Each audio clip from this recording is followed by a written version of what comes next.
Joining me now to find out, Ontario Conservative MP Stella Ambler, NDP women's critic Mylène Freeman, and Liberal defence critic Joyce Murray. Good to see the three of you here. Hi, Evan. Stella Ambler, I'll start with you. The Canadian military has known about sexual misconduct within the ranks going back decades. It was the CDS Maurice Baril, if I remember, called on women to bring complaints forward back in May of 1998 when Maclean's magazine did a story on this.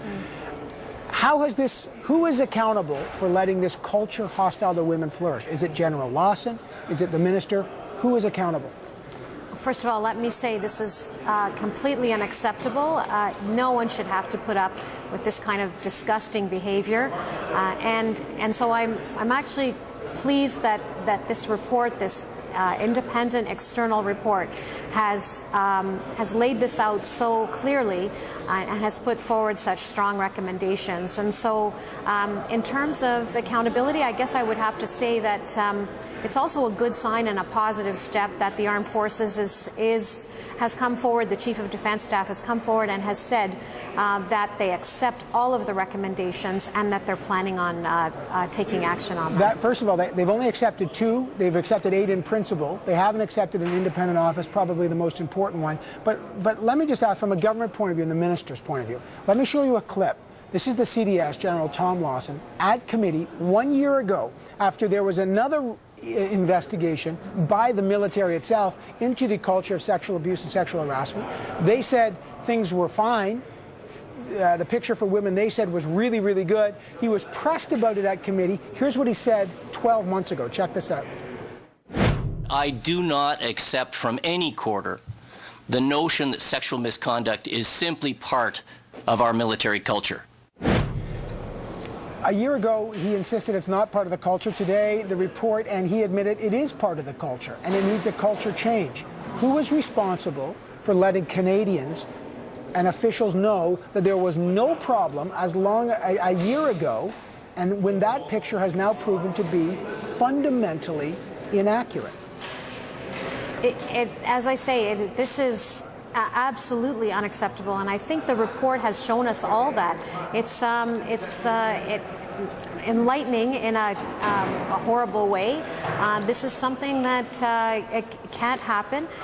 No one should have to put up with this kind of this kind of abuse. But who's accountable? I mean, I get it, but is it the minister? Is it this? I mean, women are listening in the armed forces, and they say, "We promised there's going to be change." But a year ago, they were told there was no problem at all. How do they have confidence that the government and the military is actually going to make fundamental changes if no one's been fired and no one will say, you know what, I'm the boss, I allowed this culture that hostile to women to flourish, I got to go? Who is that person? The Chief of Defence Staff has created this strategic response team. And so the highest-ranking female general in the military today, Major General Christine Whitecross, who you just spoke to on your show, has been tasked to lead this strategic response team. I think that's actually a very good step, and I think that speaks to the accountability of the armed forces. They are taking this seriously. All right, Mylène Freeman, your response. Where does responsibility lie? What's your take on this? Well, we all agree that this report is absolutely shocking. The more time that we take to implement the recommendations that were made, the 10 recommendations that were made, if we take the time to do that, if we stall, basically we're just encouraging this kind of culture to continue. And so, I'm calling on the government to make sure that they implement those recommendations immediately. The more we sit on it, the more this culture continues to exist. And I think those, profound changes need to be made. We need to take action immediately. And do you think there needs to be an independent office to investigate issues of sexual misconduct, sexual assault, or should the military have that role themselves? Well, the report's pretty clear that it needs to be an independent process, or that an independent process needs to be set up. What that looks like is obviously still to be worked on, but there is a need for there to be a process that people can have have trust in. Justice Deschamps identified a complete mistrust of the system, and in fact, turning a blind eye, things like that, that exist within the culture right now. So for sure, that is a big part of it, and it's part of the recommendations that have been only accepted in principle and therefore are only being sat on and not actually being implemented. Joyce Murray, what's your take on the report and what needs to be done? Well, in terms of the accountability question, I think it's no surprise that the Conservative member did not want to answer that, because clearly it is the minister that is accountable for this situation. Why did it take a Maclean's magazine investigation to shed light on what is a profoundly systemic culture of misogyny in the Canadian Armed Forces? The judge was very condemning of what's going on there. To be fair, this goes back to 1998. I mean, the Liberals were in government as well. There's no government, whether Conservative or Liberals, that has clearly cleaned this up. Well, we've got reports Evan, back in 98. If you read the report, she mentioned that in 1998 there were changes that were brought forward, and people spoke highly of those changes. But over the time, you need to go back and make sure that the training, that the processes are working. And so it's long been time. It's been 9 years this government's been in place, and it took a Maclean's magazine. So, but here is the reason that I am very concerned that the government is not going to be serious about fixing this dreadful culture of a hostile environment, a sexualized environment that we're hearing about. One is this similar problem, same problem really, is in the RCMP, and what the government has done is passed a law that actually makes it more difficult for women to come forward, and that's why there's now a class action suit by 300 RCMP officers, women, coming forward because they're not being treated appropriately in the RCMP. And secondly, and this is the big one, Evan, the government had this report for more than 2 months. They sat on it so that they could prepare their promotional spin on this. They sat on it, and even though they knew about this well before the budget was tabled, there is not a single dime in the budget to implement the report's recommendations. I got a couple minutes. I'll stay with you, Joyce Murray, for a sec.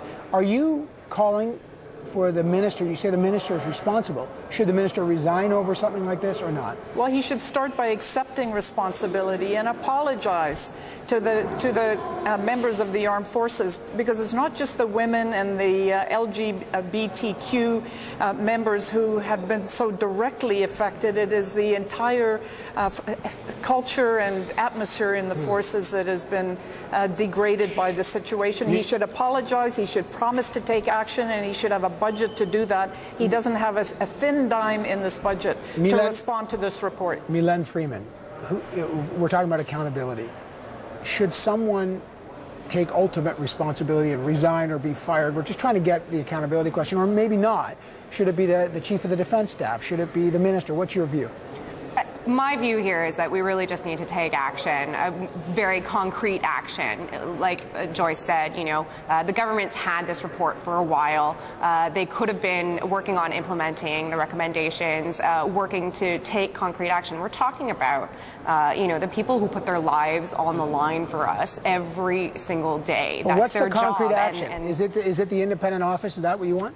Implementing all the recommendations, I think, is a start. Absolutely. And developing what that means and track. That means tracking. That means services. That means and changing workplace culture, changing the culture of the Canadian Armed Forces in tandem with changes in policies is clearly something that needs to happen immediately. We shouldn't be waiting to do that or spending more time studying it. We know what needs to happen. It needs to happen now. Stella Ambler, what about the government's view? The military has not accepted that they need an independent office to investigate issues of sexual harassment and abuse. Other militaries have it.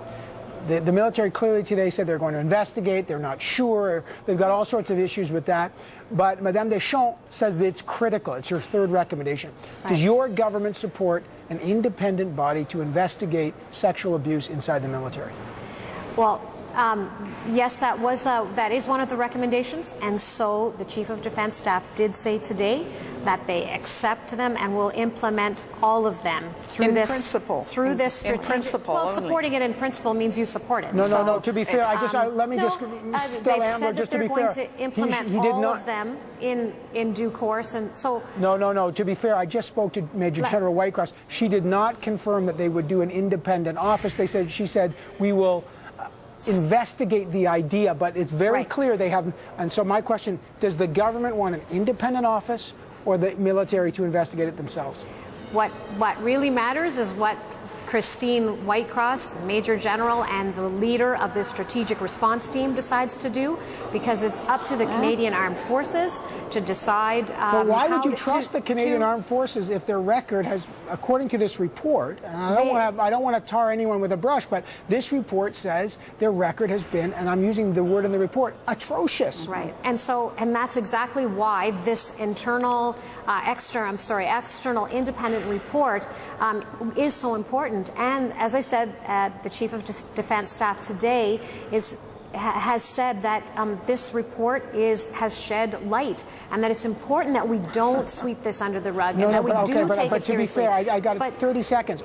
Does your government has got to have a position on this? You've seen the independent report. Well, the military saying, you know what, we're not sure on the independent office. What does your government think? Yeah. Independent office? No independent office. Evan, this is not a partisan issue. This is about victims and allowing victims to come forward and changing that culture in the Canadian Armed Forces. Well, it's about action and not just words. We're just hearing words. We need action. There's a big difference between accepting and actually taking action. There's awareness and to protecting victims and allowing people who've suffered at the hands of sexual abusers to come forward. And they have the Chief of Defence Staff has acknowledged that this is a problem, that they are going to fix it. So of course that's a good thing. That's a positive step. Okay, I got 10 seconds.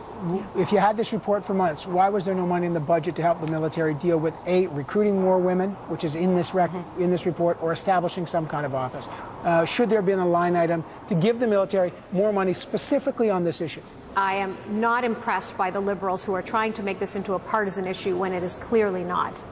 but it's not partisan. I don't know if that's partisan. Turning it into a budget They've issue? had it for 2 months. No, that is actually not true. They've had this report for 2 months, and they didn't even bother to address it in the budget. That says it all. Okay, how about Stella Ambler? Do you think that the military needs extra money to deal with this issue? And if so, is it going to be forthcoming? I can't answer if there's going to be funding coming forward, but I can say that there are 10 very good recommendations, and that the Armed Forces has said they're acting on it, and they clearly are. All right, I gotta let you go, but they're only acting on 2. They have only agreed in principle on the other 8. We don't know what they're going to do about it. I gotta leave it there. Ontario Conservative MP Stella Ambler, MDP women's critic Mylène Freeman, and Liberal defense critic Joyce Murray. A pleasure to have the 3 of you on. Thanks so much. Thank you. Thank you.